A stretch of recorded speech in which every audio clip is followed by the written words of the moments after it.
At the last meeting, in order to promote Trans Day of Visibility, Mr. Vargas invoked the name of Next Benedict, a trans teen who died in Oklahoma after a fight at school. While the death of any high school age student is tragic, video footage from police body cams and other video of the incident show Next Benedict was perfectly fine after leaving the bathroom where the fight occurred. We know now Next Benedict died from a drug overdose, which sadly makes sense considering she had a history of being sexually abused and of self-harm. However, that didn't stop Mr. Vargas and several of his activist allies from standing on the grave of a dead trans person to promote a political agenda and false narrative. Are hate crimes in such low supply that you have to artificially inflate the number to meet demand? Now, a month after being called out for creating secret sexuality clubs in elementary schools, this board and superintendent had the nerve, the unmitigated gall, to send a threatening letter to parents who plan to keep their kids home as a one-day protest of your secrecy and lack of transparency. The letter called this act of protest unauthorized and threatened that teachers may decide to harm their kids' grades by not allowing them to make up work assigned that day. I find that fascinating because, Mr. Hoffman, you had no problem authorizing a walkout in 2019s so kids could protest against police.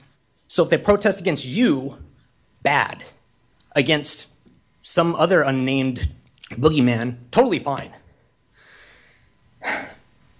Mr. Vargas, you're a lawyer. Does the phrase authorize free speech sound oxymoronic? I don't have a law degree. I use small words. It's just moronic. In closing, it's coming up on 1 year since I attended my first board meeting. I didn't like what I saw and heard then. I was hoping you'd all prove the disdain I had for this board walking out that day was unwarranted, and I just happened to come on a bad day. As it turns out, I wasn't disgusted enough.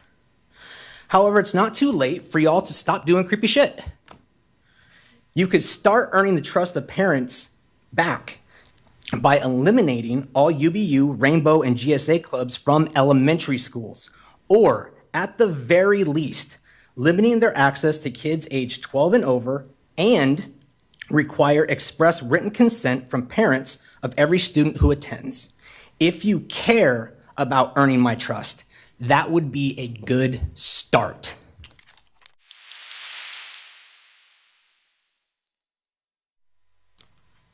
Hi. So at the last meeting, a dad spoke here and said something that really hit me. He said that I should own my hate. So I'm going to go Festivus in April and own my hate today. So here are some things I hate. I hate that there are school officials who think adding plot to the porn somehow makes the porn not porn. You sound like that creepy weirdo who says he only reads Playboy for the articles. We all know you're lying, and we all know you know you're lying. I hate schools telling us that schools won't accept each other's differences unless they focus intensely on their differences of race, gender, and sexuality, rather than what they have in common. Anyone who's ever competed in a team sport knows that you put your differences aside to achieve a common goal. Differences are not dwelled on, and when differences are dwelled on, that is what creates conflict. Going back to the secret clubs that have been a big deal the last couple times, if a teacher started a secret club in an elementary school for everyone who maybe didn't fit in anywhere, but made it clear it was about knowing Jesus and named it Hope and Love instead of Christian Club, with the defense of they're just playing board games, or this is just meant to be an inclusive environment, stand up to all the non-Christian parents who would rightfully view this as an attempt to proselytize their kids. I doubt it. I hate this double standard exists, and I hate that you'll deny it exists.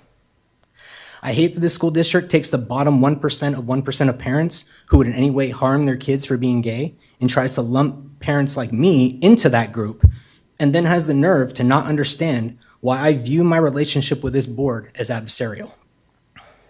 The thing I hate the most, I hate having to pick this fight. Ever since my wife told me she was pregnant with our first child, I've thought intensely about how I would approach uncomfortable topics like sex and sexuality with my kids. My wife and I spent hours discussing and sometimes arguing over details like which parent has to have the talk with which kid based on that kid's gender. How do we address modern cultural dangers like social media?